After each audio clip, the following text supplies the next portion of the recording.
C'est une séance d'échange essentiellement axée sur le partage d'expériences à plusieurs enjeux pour l'industrie pétrolière et gazière.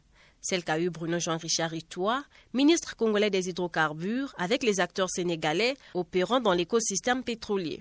Tête d'affiche d'une grande délégation, Bruno Jean-Richard Itoa a mis en lumière le savoir-faire du Congo, présenté le cadre légal qui régit les activités pétrolières au Congo et bien d'autres aspects pratiques et opérationnels. Nous sommes avec Cospetrogaz. Au-delà de ce que nous avons comme volonté d'établir une nouvelle base, un nouvel élan de la coopération entre les deux pays, ce qui est formidable, c'est de voir une Afrique qui se prend en charge.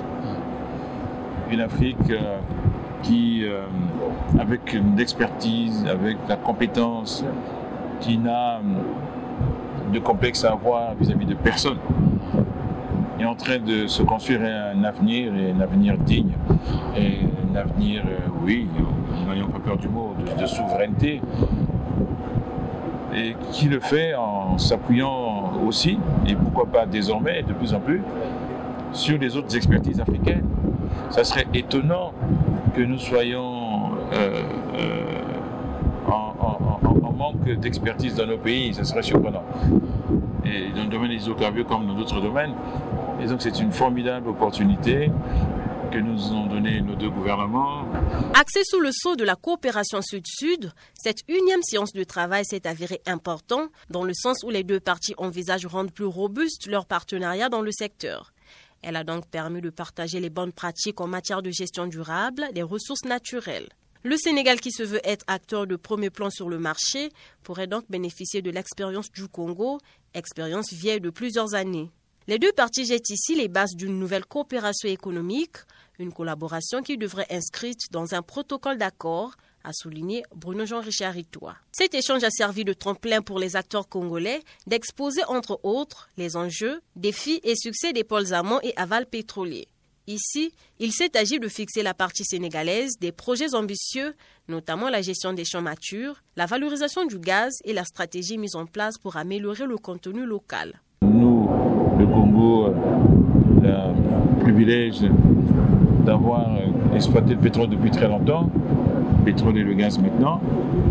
Le Sénégal arrive, mais nous sommes très agréablement surpris par ce qui s'est fait en peu de temps, les idées, les innovations. Je crois qu'ils ont vraiment tiré les leçons de toutes les erreurs que nous avons pu commettre nous les anciens.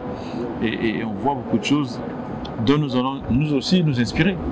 Tout à fait. Nous allons écouter de belles choses et nous allons nous en inspirer. Nous avons pris la résolution de poursuivre et sous l'égide de l'ambassadeur ici, de poursuivre ces échanges.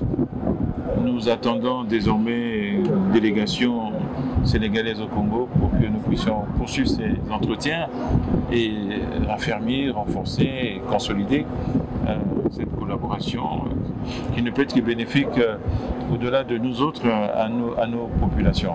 L'Afrique est tellement riche de ressources naturelles que si nous pouvions tirer tout le profit de ces ressources naturelles pour nos besoins de développement.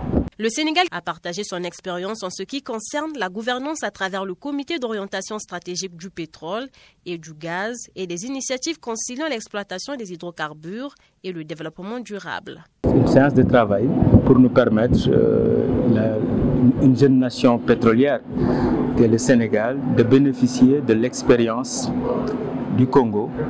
Maintenant, une expérience, il arrive parfois qu'il y ait partage d'expérience.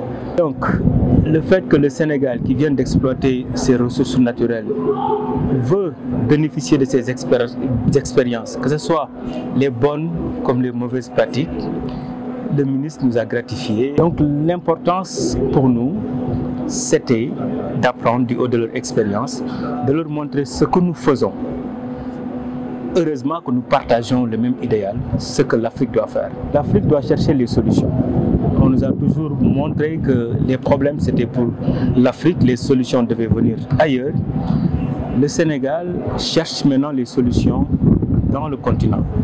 Entre le Congo et le Sénégal, il était aussi question de mettre en place une nouvelle ambition visant à impulser la transition énergétique, la formation des jeunes et la diversification économique.